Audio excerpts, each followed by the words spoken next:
The way station sat alone at the edge of the frozen highway, a square of yellow light carved out of endless white, where wind screamed like it had something to confess. Trucks passed without stopping, their taillights fading like dying embers, and the clock above the counter ticked louder than it should have, as if time itself was uneasy staying here too long. The cowboy had been sitting on the same stool for over an hour, hat pulled low, hands wrapped around a chipped mug that had long gone cold.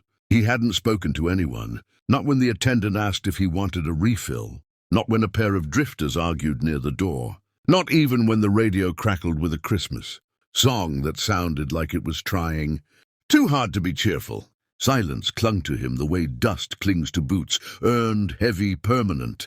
His coat was worn thin at the elbows, boots scarred by years of honest miles, and his eyes, though hidden, carried the weight of a man who had buried more than he ever said goodbye to. Outside, snow began to fall harder, pressing the world smaller, quieter, until the only place left that felt real was this way, station holding lost souls between where they'd been and where they were afraid to go. That's when the door opened again, and the bell rang with a soft, hopeful sound that didn't belong to the night.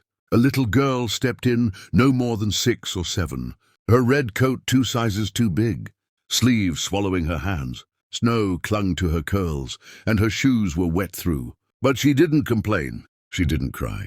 She just looked around like she was searching for something she wasn't sure she was allowed to ask for. The woman behind the counter glanced at the clock and frowned, concern flickering across her face. "Sweetheart," she said gently, "are you lost?" The girl shook her head. "No, ma'am," she replied, voice soft but steady. "I'm waiting." Waiting was a word that carried too much for someone so small. She walked past the counter, past the other patrons, her eyes stopping on the cowboy, like she'd known he'd be there all along.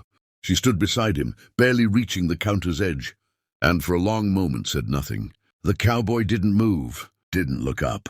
But something in the air shifted, like a held breath finally noticed. "Mister," the girl said finally, tugging lightly at his coat.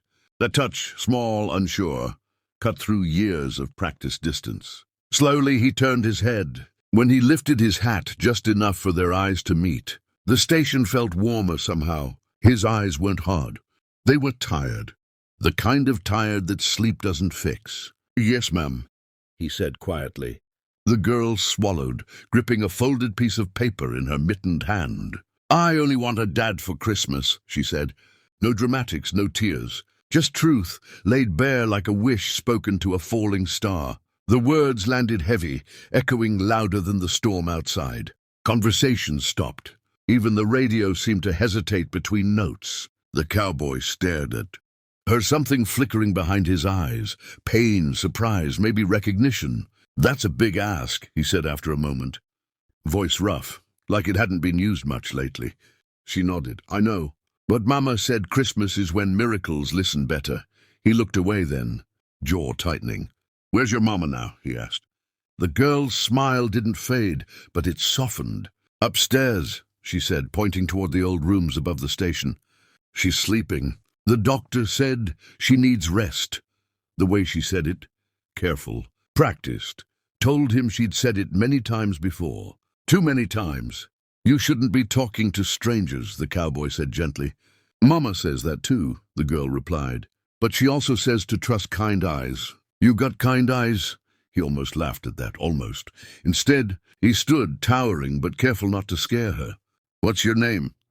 "Lily. He stopped. Names mattered. Names stuck. "You can call me whatever you want," he said instead. Lily smiled, a small, brave thing. "Okay," she said. "I'll call you Dad, just for tonight." The word hit him harder than any fist ever had. Memories surged, Christmas mornings long gone. A woman's laugh, a tiny pair of boots by the door, all buried under years of regret and self-blame. He should have walked away. He knew that. Men like him didn't get asked for miracles. They were the cautionary tales. But as Lily slipped her small hand into his, something old and forgotten stirred in his chest. Upstairs a woman coughed weakly, the sound carrying down like a warning. Lily squeezed his hand. "Please," she whispered. "Just sit with me." "That's all?" The cowboy nodded once. They sat at a corner table, sharing silence that felt different now, lighter, almost gentle. He listened as she talked about school, about how Mama used to sing, about how she wrapped presents, even when there was nothing inside them yet. He listened because no one else had. Outside, the storm raged, but inside the way station, something fragile and impossible began to take shape. A man who had buried his heart and a child who believed in miracles sat together on Christmas Eve, neither knowing that this night would change everything they thought they deserved. And somewhere between the ticking clock and the falling snow, the silent cowboy began to wonder if maybe, just maybe, miracles weren't about what you asked for, but what you were brave enough to accept. The night deepened outside the way station, snow piling against the windows like the world itself was trying to listen in. And for the first time in years, the cowboy didn't feel the urge to run when the past crept close. Lily leaned against his side, her head resting lightly on his arm as if it had always belonged there, and he found himself sitting unnaturally still, afraid that even the smallest movement might shatter whatever fragile peace had settled between them. Upstairs, the cough returned, longer this time, weaker, and Lily's small body stiffened, though she tried to. Lights still hanging, because Lily said taking them down made the house sad. The cowboy learned how to braid hair with clumsy fingers, how to pack lunches, how to show up even when he felt unworthy. Some nights, guilt still came knocking, whispering that he didn't deserve this second chance. But Lily would sit beside him, lay her head on his shoulder and say, "Mama picked you." And maybe she had, or maybe Christmas had. On the next Christmas Eve, they drove past the old way station, now glowing warmly in the snow, and Lily squeezed his hand. "Thank you for being my miracle," she said. He smiled, eyes wet, voice steady. "No, sweetheart," he replied. "You were mine." And under the quiet sky, with snow falling like blessings, the silent cowboy finally understood that sometimes the thing you're most afraid to give is the very thing that saves you. "Hide it." "Mama doesn't like when I worry," she said quietly, eyes fixed on the floor. "But I do anyway." He nodded, understanding worry like an old friend. "That's what love does," he replied, surprising himself with the certainty in his voice. He hadn't spoken that word, love, out loud in years, not since it had failed him so completely that he'd sworn never to carry it again. A nurse arrived through the storm not long after, boots soaked, face tight with concern, and spoke softly with the attendant before glancing toward the stairs. The look told him everything before a word was said. Lily watched too, eyes wide, brave, unblinking. When the nurse knelt in front of her and explained gently that Mama was very tired and needed help at the hospital, Lily nodded like she'd been preparing for this moment her whole life. She didn't cry. She just reached for the cowboy's hand again. "Can you come with us?" she asked.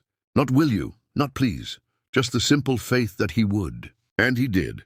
At the hospital, fluorescent lights replaced the warm glow of the way station, and the smell of antiseptic replaced coffee and snow. But Lily never let go of him. He stood by the wall while doctors worked, memories clawing at him. Another hospital, another night, another woman slipping away while he'd been too stubborn, too broken, too afraid to stay. His chest tightened as guilt flooded back. But then Lily looked up at him, eyes shining with absolute trust. And something inside him snapped, not broke but broke open. Hours later, a doctor approached, voice soft, words careful, explaining what Lily already seemed to know. Mama wouldn't be coming home. Lily listened, nodding slowly, then pressed her face into the cowboy's coat. That was when she cried, not loud, not dramatic, just quiet, aching sobs that soaked straight through to his heart. He wrapped his arms around her without thinking, holding her the way he'd once held a tiny blanket in an empty nursery years ago. And for the first time, he didn't pull away from the pain. He stayed. Days passed. Christmas came anyway. There was no tree at first, no presents, no music, but the cowboy brought Lily back to the way station, where the attendant had left the lights on and a small, crooked tree stood in the corner, decorated with paper stars and hope. Lily smiled for the first time since the hospital. "See," she said, Miracles listen at Christmas. That night, a snow fell gently instead of angrily. The cowboy signed papers with a hand that trembled, agreeing to be Lily's guardian while the world figured out what came next. He told himself it was temporary. Just until spring, just until she found a real home. But when she crawled into the old booth seat beside him and whispered, "Good night, Dad," something settled deep in his bones. Something permanent. Months later, the ranch he'd abandoned years ago echoed with laughter again. Small boots, running across wooden floors, drawings taped crookedly to the fridge, Christmas.